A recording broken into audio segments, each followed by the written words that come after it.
Kasi ako nga minsan kahit sa Tom's World, dina-addict ako. Yung mga piso-piso, yung kapag nanalo na ako, uubusin ko hanggang sa akala ko nanalo ako, yung pala mas malaki yung nagastos ko. Oo. Diba?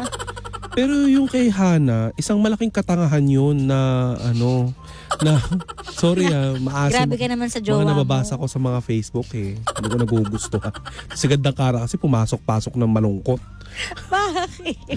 Kaya itinulog ko dun sa gilid Habang nga ng tulog mo, sabi ko, tahimik ang mundo mo Nakatulog ka. May stress kasi ako kasi yung mga nababasa ko sa mga comment section. Ha? Ikaw ba kapag napapagod ka na? Ikaw yung klase ng babae na sinabi mo na... Kung ako? Oo. Ako kasi napapagod ako pero hindi ako nabitaw. Unless mapatid na yung lubid. Yung kusa kang babagsak na. Ganon. Ganon ako Ikakamatay niyo yung ganyan. Actually. Diba? Kasi ganon. Paano mo mahahanap yung Mr. Right mo kung hindi ka bibitaw? Totoo yan. Paano kung yun i-spend mong oras dyan sa tao na yan, sa demonyo na yan? Oo. Diba? Yung pala yung oras na nakalaan para dun sa Mr. Right mo. Kaya nga. Totoo naman yan, tama naman yan. Pero minsan pag andun ka na sa sitwasyon, nagiging tanga ka talaga Alam mo, kailangan ng mga, yung mga ganyan diba? klase ng tao, kailangan yugyugin ng kaibigan. Oo. Doon dapat ipa-realize. Oo. Doon dapat pumapasok yung tulong ng kaibigan.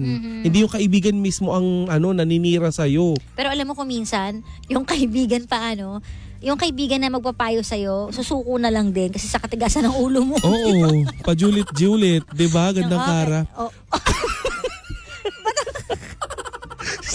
Huwag mo kamay. Kahit anong aspeto, ayun na naman, tigas kasi ng ulo mo. Diba? Kaya minsan napapagod na rin yung mga friends. Oh. Ang mangyayari niyan, alam mo mangyayari niyan, Hana, sa susunod na relasyon mo, hahanap-hanapin mo na yung sinasaktan kanya kasi ganun yung pagmamahal na tingin mo. Yung tamang pagmamahal. Ganda ka. Diba? Grabe, parang teleserye na kapag ganyan, diba? Oo. Willing victim ka. Yun ang totoong masokista. Yun. Kasi gustong-gusto mong sinasaktan ka, tama na.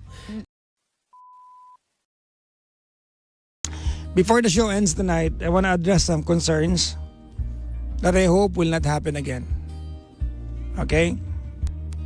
Okay. So, nominated po ang Energy FM, the Bush, yung nominations natin? Radio Station of the Year. Tama. Yan. Lan, pa-refill naman ako nito.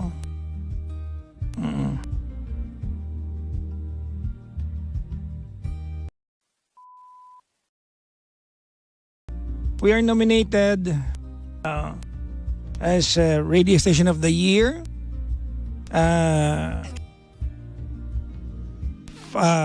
Fan Club of the Year, Podcast of the Year, tapos 3 favorite DJ, mga panggana. So ilan yun? 6 na nomination in 4 categories. In 1 category, 3. No? Favorite DJs of the Year. Tapos sa isang category yung Fan Club of the Year. And then Podcast of the Year and Station of the Year. Okay? Let me address, mga panggana. Ako mga pangga, thank you in advance bilang leader po ng team na ito.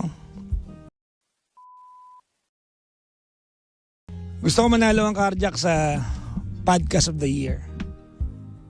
Kasi first time na mag-try ni Gandang Kara, Podcast of the Year. Na mag-podcast and we got nominated sa Podcast of the Year. And we also want to win the Fan Club of the Year. Of course, ang tagal ko ng pangarap yan. Ha? Kasi that's literally, pag nanalo tayo ng Fan Club of the Year, that's literally the award that goes to you, kayo mga sumusuporta sa amin. Literal yan, sa inyo yan. Ipapabiding ko na lang yung trophy. Ha? Now, there's another category that puts a little bit of strain sa inyo, that is the favorite DJ of the year. I did not know na walang kategory yan o walang gender category yan.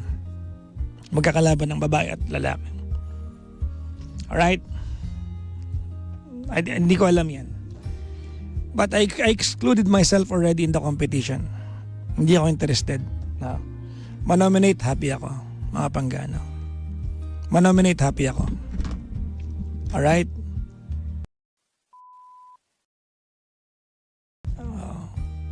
Kung ako lang, personally, tatanungin nyo ako, doon sa Station of the Year, panalo na rin ako dyan. Ako manager eh. Okay? Alright. Now, that leaves us with two people, Gandang Kara and Kuya Chico. If they can both win, I'll be the happiest manager on earth. Ulitin ko ha, if they can both win, I'll be the happiest manager on earth. Their win is my win, period. Any of them. But don't do one thing. Huwag niyo ako i-PM and ask me to choose a side. Huwag niyong gawin sa akin yan. Do not do that to me. Don't do that. That's unethical. Huwag niyo ako i-PM para mamili ako ng side. I will not do that. If the two of them can win together, I'll be the happiest person. Do I want Gandang Kara to win? Of course. 'Di ba? Bakit naman hindi, 'di ba? Do I want Kuya Chico to win? Of course. Huwag niyo ako pinapadalahan ng screenshot ng mga usapan and then i-gaslight niyo ako na dapat mamili ako. Don't do that to me. I do not appreciate it. Don't make me pick a side. I want both of them to win. Alright? Inevitably, there could only be one winner according to the rules of the competition. Do you understand that's the situation you're putting me into by asking me to choose a side? Wala. Now, I know you love the tandem, Carjack. Diba? Naintindihan ko yung part na yan. And I am so grateful. Thankful ako dyan. Don't get me wrong. But you have to understand, in the station, I wear many hats. I am my own personality on air. I am a tandem to Gandang Kara. I am also the manager of the station. Tatlo yung I wear 3 hats in the station. I am a radio personality of my own. I am a tandem to Gandang Kara. I am a manager. Of those 3 roles I play, I always go for being the manager as the most priority. Don't ask me to wag niyo akong hingian ng side. Wag niyo akong i-PPM to take a side. Don't do that. Don't do that. That's unethical.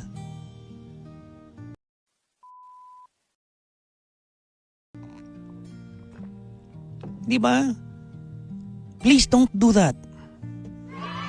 Of course, I want the two of them to win. Sino bang ayaw manalo? Alam ko ipalalaban nyo ng patayan. Ilalaban nyo ng patayan si Anar. And I thank you for that. Diba? Just don't do that. Don't go that far.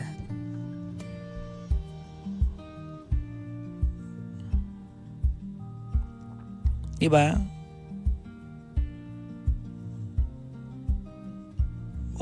Don't send me screenshots of conversation between you and some people and this and that. Alam niyo ba pet peeve ko yan? Alam niyo kung anong pet peeve ko? Ang pet peeve ko, mga pangga, ay nakakabasa ng usapan ng iba. I don't like it. I don't like reading other people's, kasi feeling ko that's invasion of another people's privacy. So this is me as the leader of the team. No? This is me tawag nito this is me addressing it as a manager. All right? Okay? Isipin niyo baka mamaya if I support Kuya Chico, I am a lesser partner to Gandang Kara. Support Kara, I'm a lesser partner to her and a better friend to Kuya Chico. Ganun yung gusto palabasin ng iba. Totoo. Ganun yung gusto niyang palabasin sa akin. Do you think that's healthy? Sam. Pag-aaway-awayin niyo pa yung mga tao dito.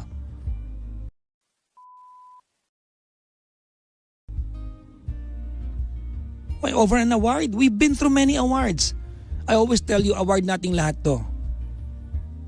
Diba? Award nyo to, taga-tago lang kami. This is our award. This is your award.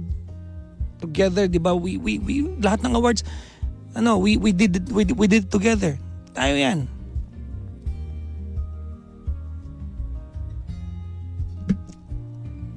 Hindi it is not okay that you go ahead, send me a PM, ask me to choose a side. There were several.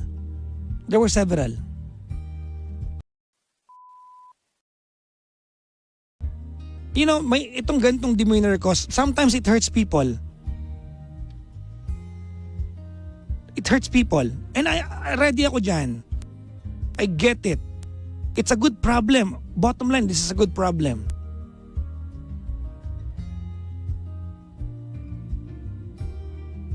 But it's a good problem. Magandang problema to. This is a good problem. If anything, wonderful problem. Just don't ask me to pick a side. It's unbecoming of me and it's unprofessional of me to even pick or contemplate picking a side. I will not pick a side. I am on both sides. That you have to understand. Kaya ano pa kayo, no? Gagawa pa kayo ng kampo-kampo. Gagawa kayo ng kampo against people here, kontra sa another person here. Hindi ko gusto yan. It took so much for me to gel this team. The heart of a manager. It took so much of me and the team to gel and bond this team. There were differences along the way.